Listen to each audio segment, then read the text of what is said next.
my world with my bike. When I go out on my bike, I go to places that I remember. Different places I go to, the memory. It's sort of like a freedom. You know. It's something I know people think I'm eccentric, but at 75, riding your bike, you know, people usually they're always on walking sticks and stuff like that. I thought, well, I don't feel any different, because I think that find out with this dementia, if you're contented, that helps a lot. All my friends who I've known for years, they all know, and they basically say to me, have you got it? I said, look, I've got it. Many sheds, we go there, put the world to rights. Started in Australia. The neighbours used to come round and the Alston men used to meet in the sheds. Anyway, somebody started over here, mending sheds. If you want to do a job, and you can do. There's limited things for men, very limited.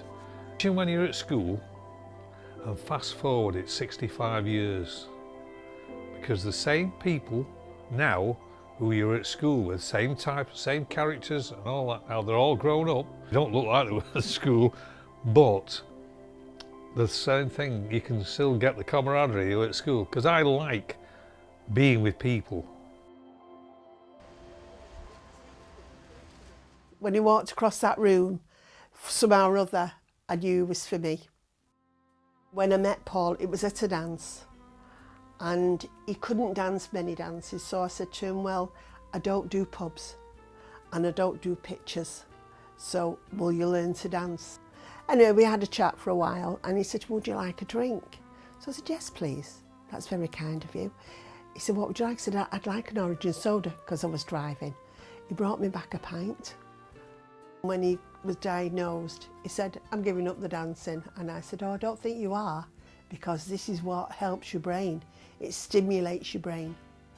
I said, you have to think about what you're doing.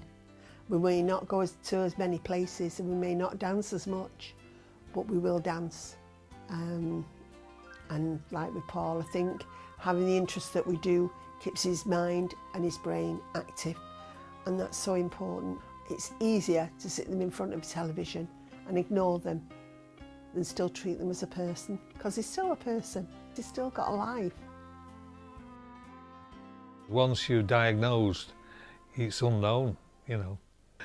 So I come to the conclusion that I'll just carry on with my life, and it seems to have worked. My wife keeps me healthy, and I eat a good diet, except for I'm addict to Maltesers. And another thing that I use, humour. Like I push it back at people. If they forget something, I say, well, I have got an application form for my club. And they smile. But what I have done, I've just made it known to my children that if father's found by the side of the road in his Leica with a smile on his face, then he'll be all right.